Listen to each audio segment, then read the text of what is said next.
The Speaker of the House called it a show vote, and guess what? Almost everyone showed up to vote yes. The House of Representatives, now on record, released the Epstein files. President Trump salutes and defends the Saudi crown prince at his first White House visit since the murder of journalist Jamal Khashoggi. Khashoggi's widow joins us. The new steps announced to dismantle the Education Department. Secretary Linda McMahon joins us to tell us what stays and what goes.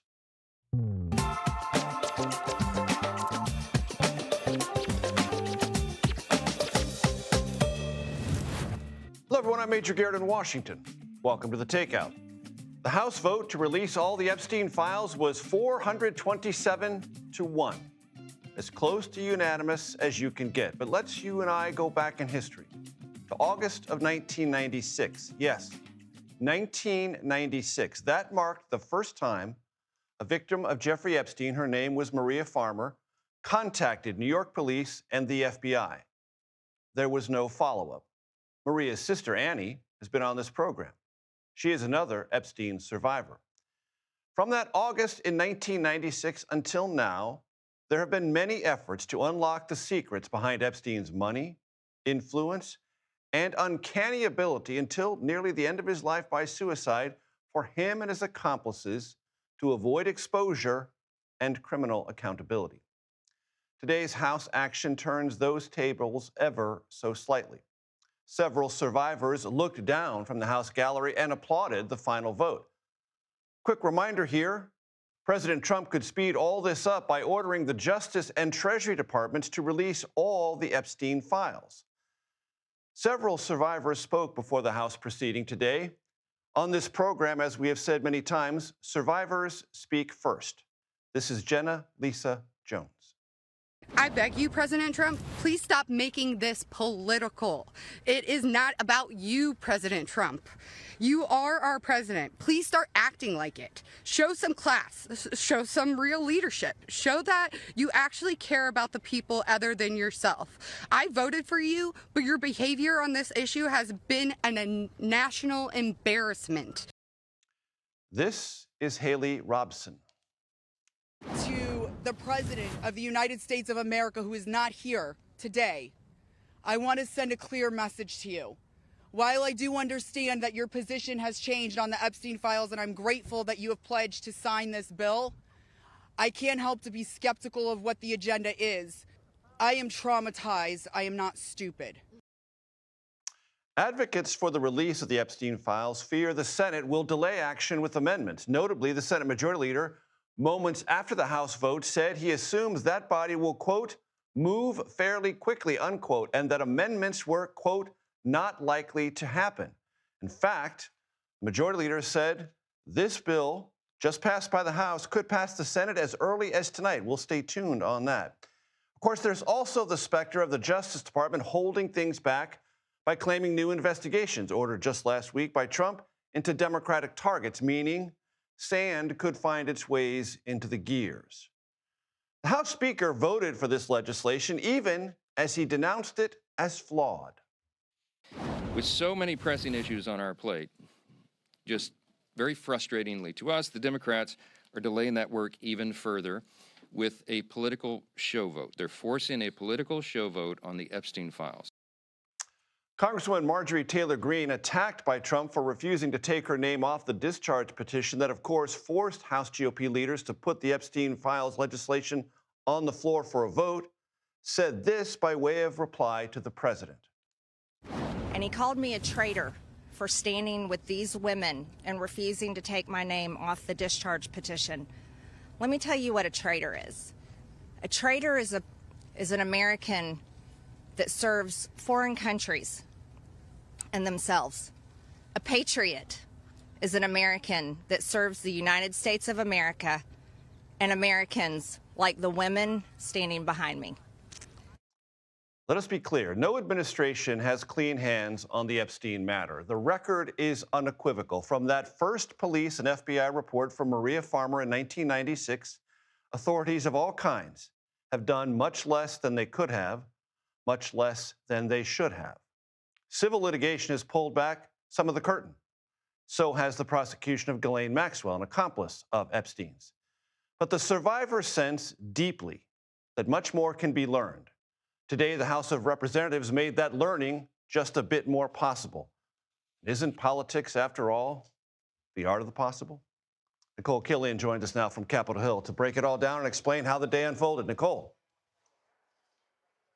Well, it was pretty powerful this afternoon, Major, with those survivors looking on as the House voted. Not only were they there for the vote, but also for part of the debate. But as soon as the vote was passed, overwhelmingly, by the way, with only one Republican defection here, they hugged in the gallery. There were lawmakers on the House floor that looked up at them, waving to them and applauding them.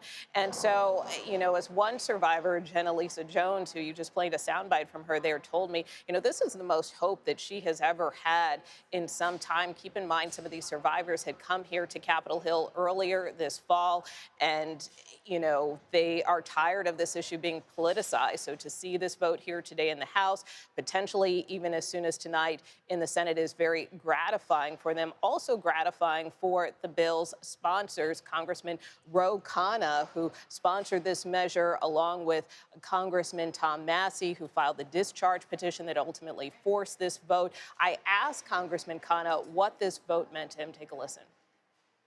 It's the first time I felt so proud, actually, of being in Congress, that I've been here 9 years and you can actually make a difference. And I was deeply moved when some of the survivors thanked me, but I said, no, it's because of you. And it shows that if you build coalitions, if you work with people who you make caricature in the press or see as two-dimensional objects, if you actually make an effort and you build a coalition, you can do things in this country. He also told me he didn't expect that this vote would spark a rift between Marjorie Taylor Greene and the president, but he told me that, he has really gotten a chance to know Congresswoman Greene. He previously held views about her, but getting to know her, getting to know Thomas Massey, this was just truly a bipartisan effort. So that's why it was gratifying for him. Of course, now we will have to see how soon the Senate could take this up. And anything, Nicole, quickly on that, how soon the Senate could act? Well, Leader Thune has made clear that he wants to do this quickly and that he is unlikely to make changes despite a request by Speaker Mike Johnson to amend this bill. In fact, Speaker Johnson a short time ago told reporters that he might reach out to Leader Thune about this and try to insist on making some changes here because he feels that this bill was flawed, that it didn't go far enough in terms of potentially protecting victims and sensitive information. So we will see if Leader Thune heeds to Speaker Johnson's request, but already you have Democratic leader Chuck Schumer calling for this to be taken up right away. Nicole Killian on Capitol Hill, thank you very much. Joining me now, Texas Democratic Congresswoman Jasmine Crockett. She serves on the House Oversight Committee. Congresswoman, thanks for your time. I appreciate it. You heard the House Speaker say today that the discharge petition that he voted for was fundamentally flawed, exposed victims to unwarranted and unwanted publicity if these files are released in their entirety. Your reaction to that criticism from the House Speaker? Yeah, it's just a bunch of excuses. I mean, please explain to us again why Representative Grijalva had her swearing in delayed. Please explain to us again why it is that in the middle of the longest shutdown in the history of this country, the speaker avoided bringing us in. This was all about avoiding this. He says that it was political, but at the end of the day, if it was an almost unanimous vote, then why is it that the speaker couldn't just put it on the floor? And if the president had nothing to hide, then why is it that we ever had to do a vote? Why is it that we're sitting here waiting on the Senate to vote? So, I am so happy that there's at least one step in the right direction for these survivors. But at the end of the day, this was an utter disgrace, and it had nothing to do with the speaker trying to better this bill, because ultimately, in all the time that it took to get the 218 signatures to do the discharge petition, he could have actually dropped his own bill with the language that he wanted to see, and he didn't. Congresswoman, do you believe the Senate will pass it? Do you believe the president will sign it? And if those two things happen, do you believe the Justice Department will comply fully with the legislation as written? I don't know. It sounds like the Senate is ready to move. That's fine. But I believe that if the Senate does move and if the president does sign it into law, and at least the votes from the House make it veto proof. If we get about 67 votes out of the Senate, then it'll be veto proof. And no matter what, this will become law. Now, whether or not we get what we need from the Department of Justice is a whole other issue. Pam Bondi does not work for the American people. She has made it clear that she has one boss, and that is Donald Trump. And so we know that there is an outstanding subpoena to the Department of Justice from the Oversight Committee, and they have failed to properly comply with that subpoena in the first place. The only reason that we're even getting information right now is because of the Epstein estate. They have been the only ones that have actually released information in compliance with the outstanding subpoena that we have. So there's a lot more that they could have done. I think the fact that the president has switched his tone signals to everyone that they basically are going to say, well, now there's an active investigation, and so therefore legally we can't release anything else.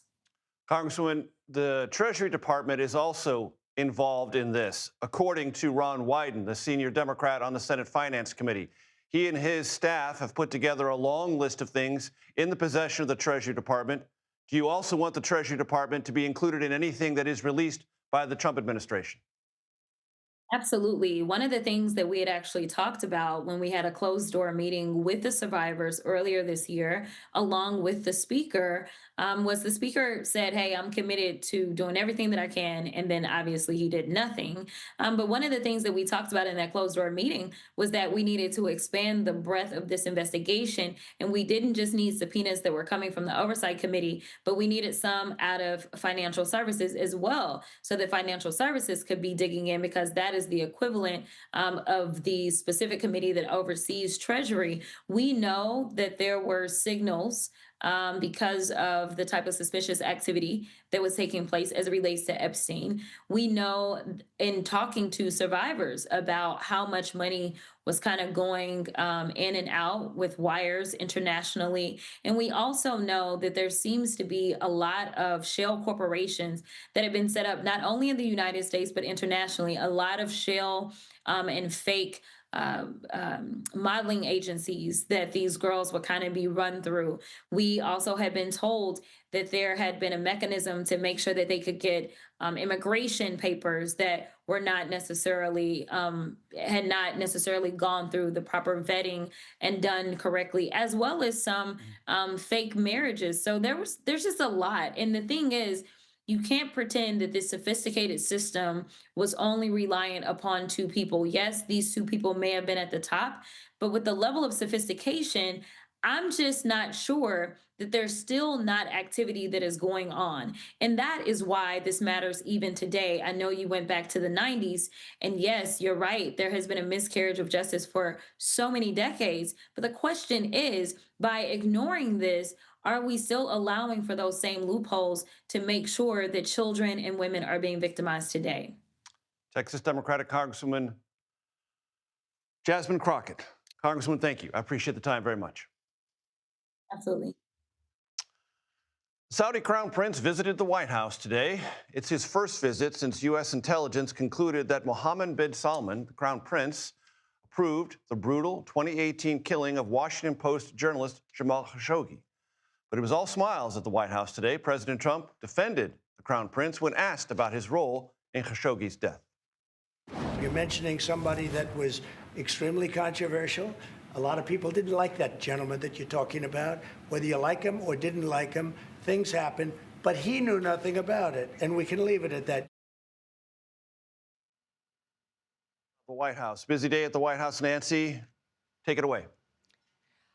Well, there were a couple of very startling things about what the president said in that clip that you just played, Major. First of all, he said that the man sitting next to him, the Crown Prince of Saudi Arabia, knew nothing about the killing of Washington Post journalist Jamal Khashoggi. That flies in the face of what U.S. intelligence officials have been saying for years, including Trump's own CIA director in his first term, which was that they have concluded that Crown Prince Mohammed bin Salman either directed or indicated that he would like to see Jamal Khashoggi captured or killed.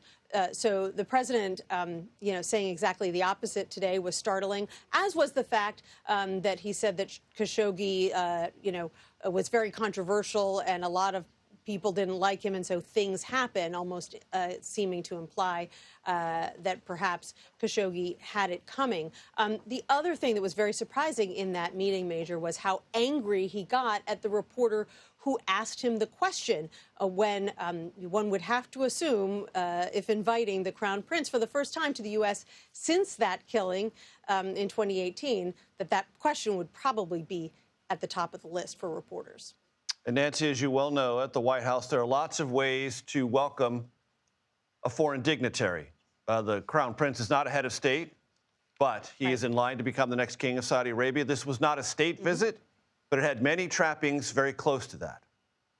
Right. President Trump pulled out all the stops. There were people on horseback. There was a flyover by fighter jets. There's going to be a lavish dinner tonight. President Trump wanted everything to go off perfectly for his guest, who rolled out the red carpet for President Trump in Riyadh back in May. And that has led to some persistent questions, Major, about the Trump family's deep financial ties to the Saudis. They have done a lot of business with the Saudis for years. Another project was just announced yesterday. President Trump was asked about that today, whether there's any conflict of interest as he approves F-35 fighter jets to be sold to the Saudis for the first time. And he said, no, he has nothing to do with the family business anymore. Nancy Cordes, thank you so much. Earlier, I spoke with Jamal Khashoggi's widow, Hanan Atalar Khashoggi, about President Trump's remarks downplaying the Crown Prince's role in the killing of her husband. Here's our conversation. When you saw what happened at the White House today in the Oval Office, what was your gut reaction? I did feel disappointed by describing my husband in this way and kind of justify the crime. There is nothing to justify the crime, even if you don't agree or like certain person because of his opinion or vision for his country. To say he's controversial and he's unlikely, it does not give anyone right to just kidnap him, torture him, kill him, and dismantle his body.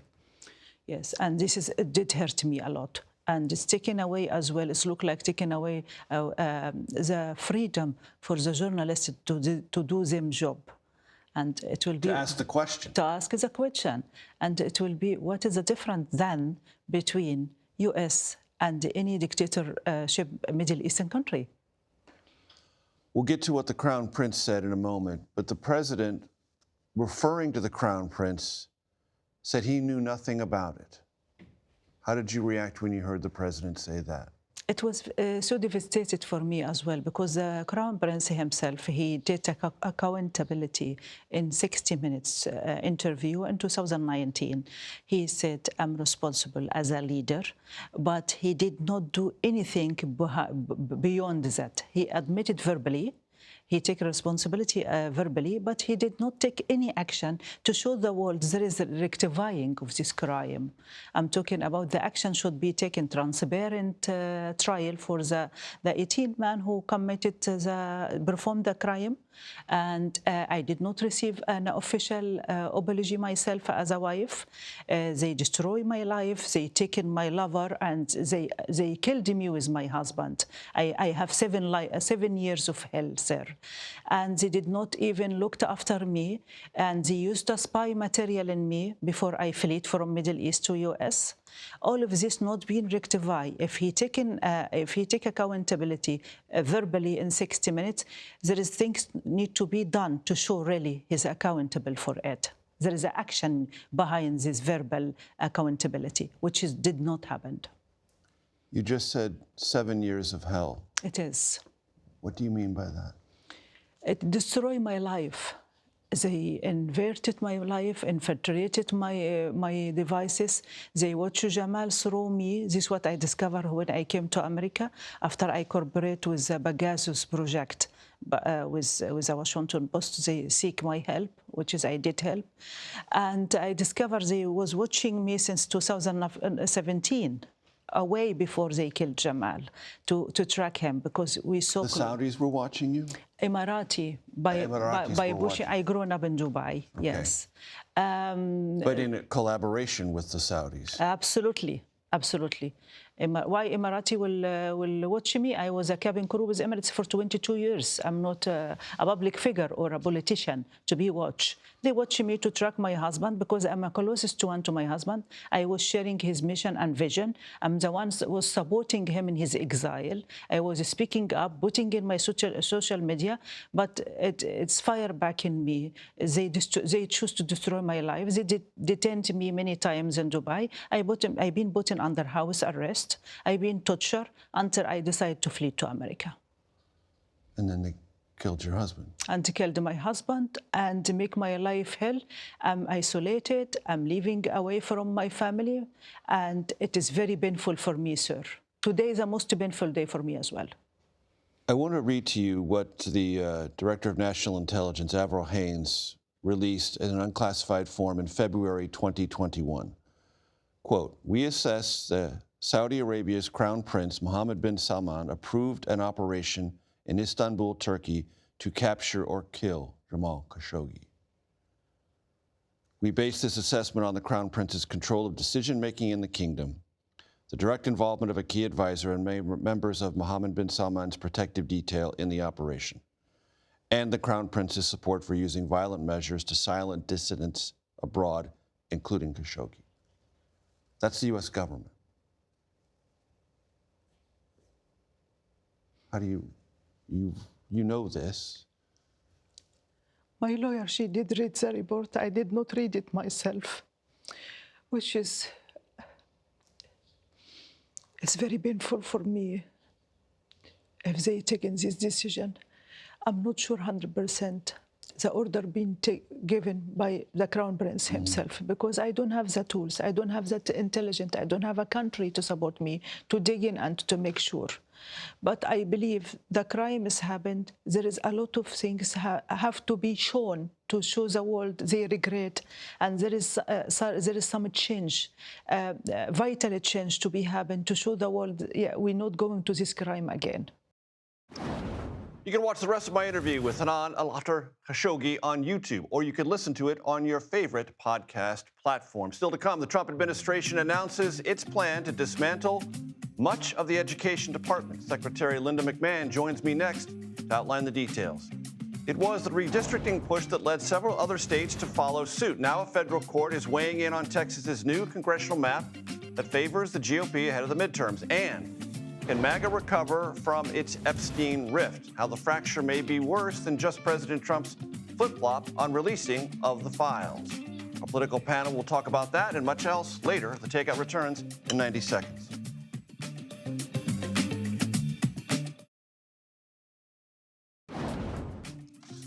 Welcome back to Takeout. Welcome to the Conversation Corner. Department of Education pushing forward, as promised, with plans to dismantle the agency. Today, it announced a new plan to transfer much of its responsibilities to other federal departments, including Labor and Health and Human Services. This, as the Trump administration works to do, again, as promised, push more power and emphasis to the states when it comes to education policy. Education Secretary Linda McMahon joins me now. Madam Secretary, it's always a pleasure. Thanks for joining me.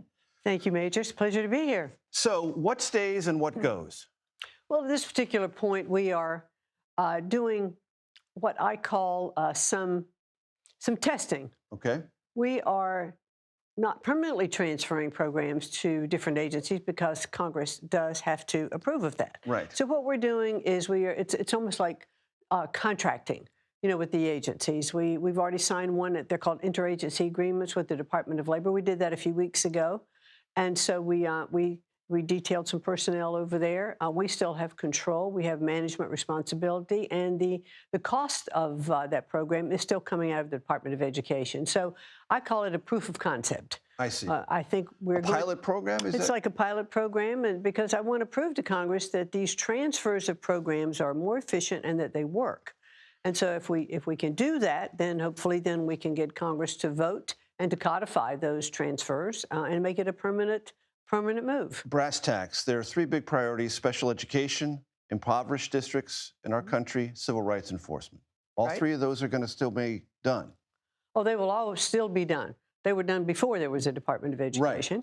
And they will, what does that look they will like? continue to be done. So we've not made a decision yet about the programs with children with special needs from, where it will go. But the president and you have civil rights. promised that that is not going to be abandoned. No, it will not be abandoned. Absolutely Special education funding from the federal government. Special education will because not be states rely abandoned. on that, as you well know. Absolutely, that funding will continue to come.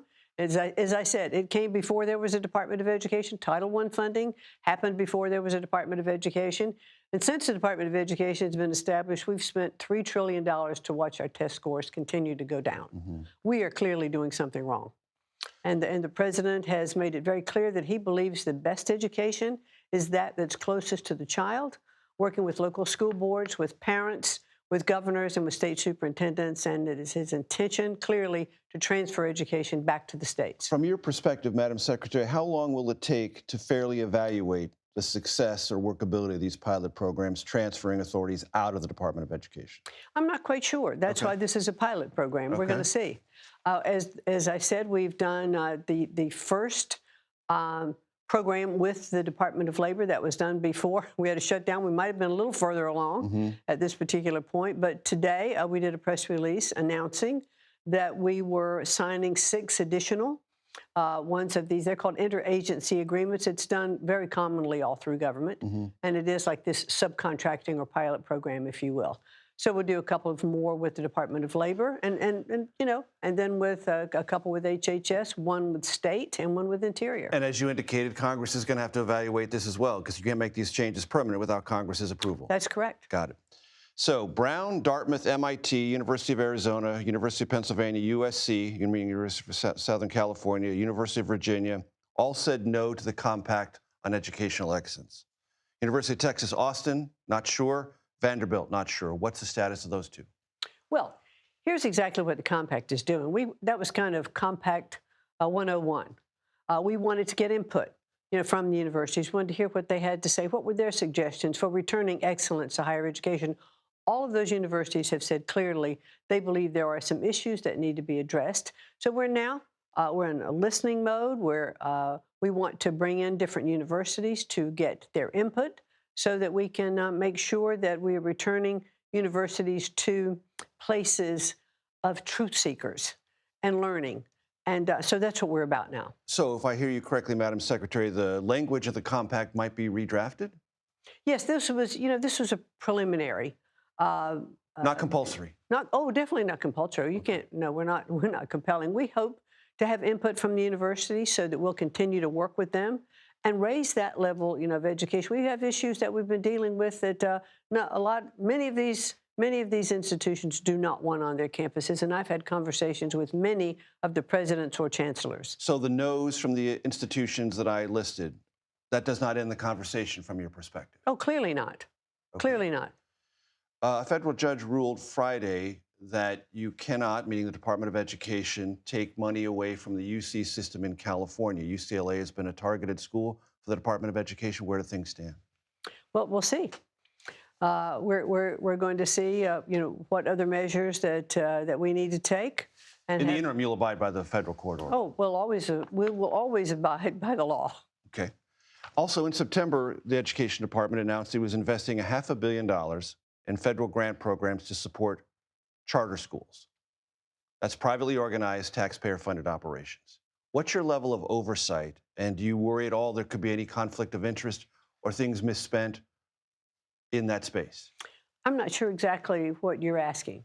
So there are public education supports some charter schools at the local level, but this is the federal government sending money directly to charter schools. How are you going to engage in oversight to make sure they're spending the money properly and not doing anything that would create a conflict of interest with either the people who are running the charter schools or those they're employing to run them on their behalf?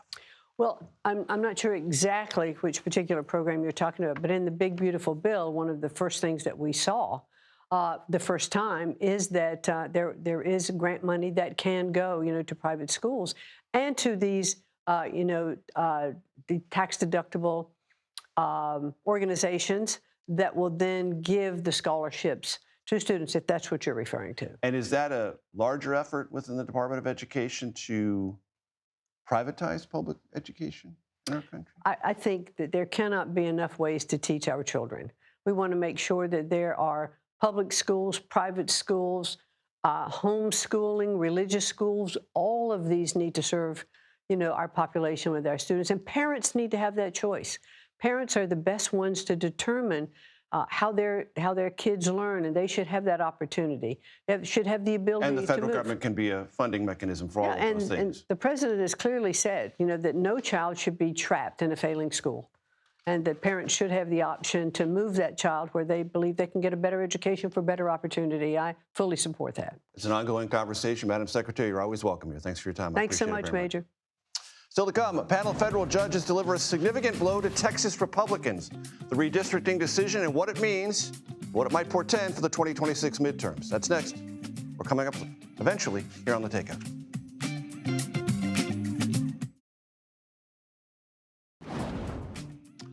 Welcome back. Here's a look at what else we and now you are watching this evening. We told you we would keep a close eye on this. We have breaking news from Capitol Hill. The Senate has agreed to pass the Epstein bill as soon as it arrives in the chamber. This comes after no one objected to Minority Leader Chuck Schumer's unanimous consent request to pass the House's Epstein bill. It is expected to arrive in the Senate this evening, and when it does, it's as good as passed. A federal court has blocked Texas from using its newly drawn congressional map in next year's midterms. A three-judge panel ruled that the map is likely an unconstitutional racial gerrymander. Republicans passed the legislation with the new maps ahead of the midterms in hopes that the GOP could take over 5 more congressional seats. The court ordered Texas to use its previous map, which the state enacted after the 2020 census. The Texas effort, as you well know, kicked off a rush of redistricting initiatives from both parties in other states across our country. A bankruptcy judge has approved a $7 billion opioid settlement. Members of the Sackler family, who own OxyContin maker Purdue Pharma, must pay the $7 billion to settle a flood of lawsuits over the highly addictive painkiller. Most of the money will go to government entities to fight the opioid crisis that has been linked to more than 900,000 deaths in the United States since 1999. Victims of the opioid epidemic could also be paid thousands of dollars each. Details to come. President Trump praises the Saudi Arabian crown prince at the White House. What the warming of relations under the Trump administration 2.0 might mean. That's next here on The Takeout.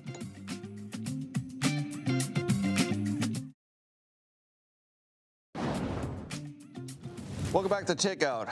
Saudi Crown Prince Mohammed bin Salman's visit to the White House, yet another example of Saudi Arabia aiming to strengthen its relationship with the United States. It has always been relatively strong, but they want it to be stronger. Former Ambassador at Large Nathan Sales joins us now. He is a distinguished fellow at the Atlantic Council.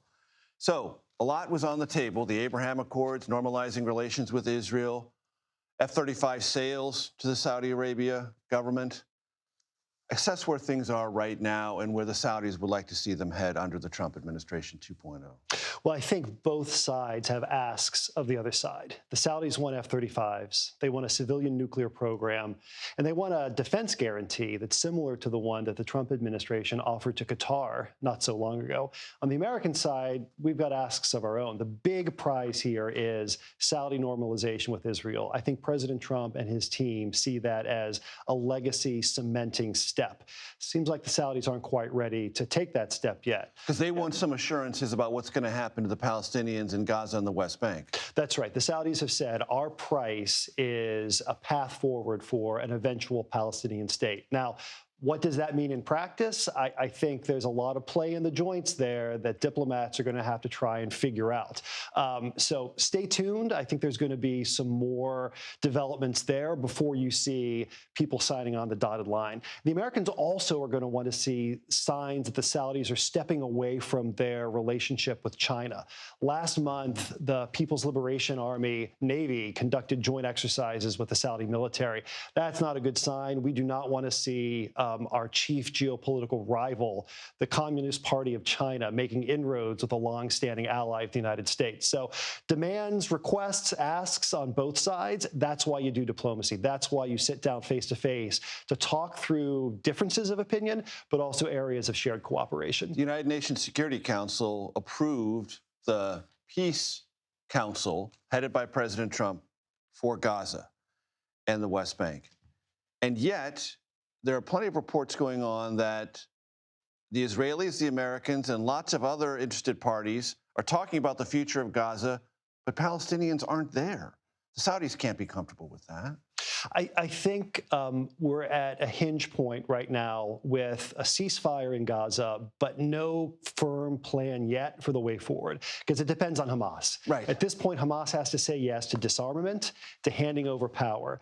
And the Arab states, the Gulf Arab states, who've said, yeah, we're going to contribute to a security force and we're going to contribute to rebuilding Gaza, they don't want to make an investment, a multi-billion-dollar investment that's going to get blown up when Hamas decides that they're going to renew a war against Israel. So right now, the ball's sort of in Hamas's court to follow through on the commitments they've made. And the very assumption of everything you just put out by the president and his administration is that those Gulf Arab states will lean on Hamas and say, you don't have a future. You've got to get gone and get gone quick. Then we will invest. And that hasn't happened yet. So it happened, but it needs to happen again. So it happened about a month ago when President... It was all announced. It was all announced. And the most important development in ending the conflict in Gaza was when all of those Arab and Muslim states said to Hamas, the jig is up. It's time to come back to the table. Hamas got the message then, but they've been dragging their feet since then. Maybe it's time for another intervention. What would that look like? What would that sound like? Well, initially, one would hope that it would be tough diplomacy. The Americans can say to Hamas, you got to come back to the table and negotiate the precise terms of your effectively a surrender. They're used to hearing that from us. If they hear it from the Saudis and the Qataris and the Turks and other people in the region, that might carry a bit more weight. How does Jamal Khashoggi and the Saudi defensiveness about that, and clearly President Trump's defensiveness on behalf of the Saudi kingdom, factor at all into this, if at any level? Well, it's still an issue. What happened to Jamal Khashoggi, his murder at the hands of Saudi agents, was horrible. And the Trump administration held people accountable for that. We imposed during the first term sanctions on 19 individuals that were assessed to be involved in that murder. And it's also the case that, like it or not, Saudi Arabia is a close partner of the United States. And we're going to have to find a way to work together, notwithstanding events in the past and mistakes in the past and crimes in the past. We know that if you try to turn Saudi Arabia into a pariah state, as a previous president said, that they're going to run right into the arms of China, turn them into a pariah state. And what happens? In October of 2025, they're doing drills with the Chinese military. It's not in the interest of the United States to alienate them. We need to apply pressure and moral suasion to them within the context of a durable strategic relationship. Former Ambassador at Large, Nathan Sales, thank you so much. I appreciate it. Thanks for having me.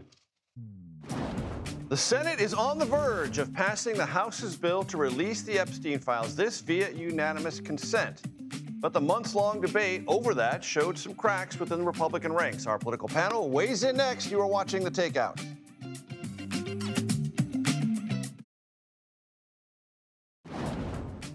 Welcome back to The Takeout. Things are moving pretty quickly on the Epstein front. President Trump responding to the Senate's pretty fast move, agreeing to pass the House bill seeking release of all Epstein files.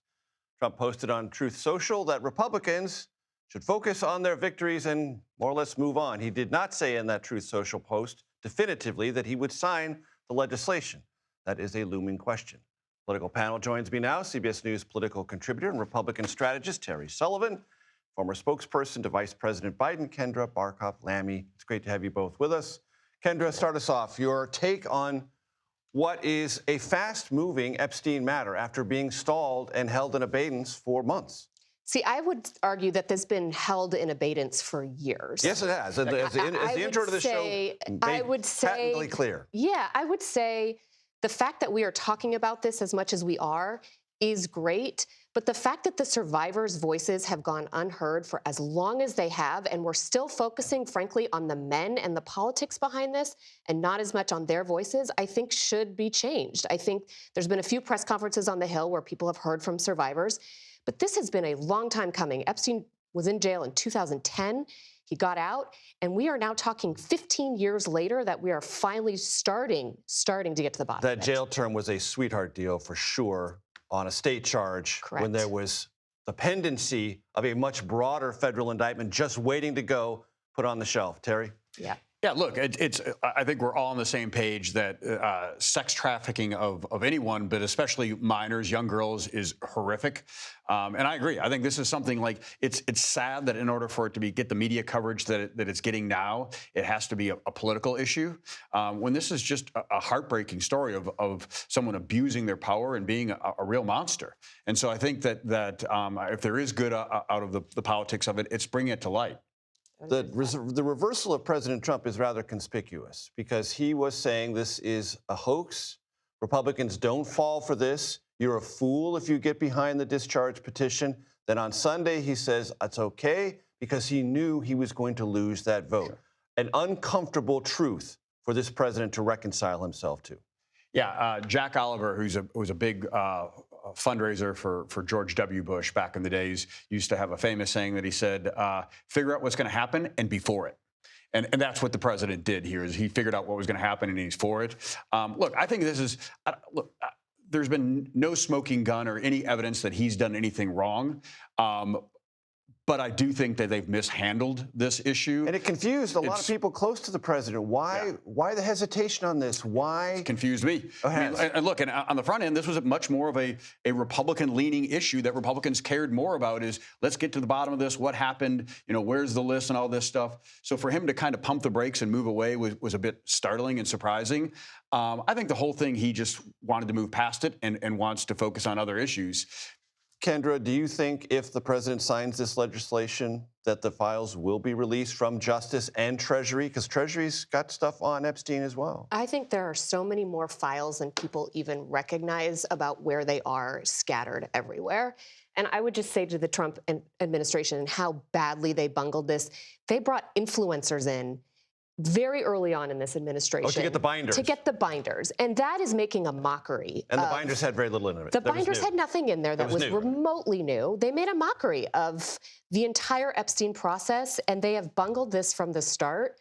Not surprising. Go ahead, Terry. I was just going to say, but the interesting thing is there's two things here. There is a real case and real crimes and real tragedy. And then there's political conspiracy. And often the focus is on the political conspiracy side of things. And the thing about conspiracies is they never end. You can't prove a negative on a conspiracy because everything could be released and people will still believe, well, what do they hold back? Where's the secret? Where's the conspiracy here? So I do think that those two things, there's a fine line between them that are crossing back and forth. Kendra? Yes. But I would just say, but again, to your point, Republicans were really good on this issue, and they had an opportunity to squash this from the start and to come in and to make right and to do right by these women. And they didn't. And they have drawn this out for an enormously long period of time. Mm-hmm. They have tortured women. Well, I don't know that Republicans have tortured women. That seems like it. I'm saying they've tortured them by drawing out the process of releasing these files. But very quickly, I don't know that Joe Biden or any of the Democrats, when they were in control of Congress, did anything about it until now. So, I mean, it's not, that's not a partisan issue. Terry Sullivan, Kendra Barkoff-Lammy, thank you. It's been a busy day, but I'm going to say it anyway. Happy Tuesday, everyone. This is a Takeout. Relentlessly curious, reliably civil, occasionally clever. The Daily Report is coming up next.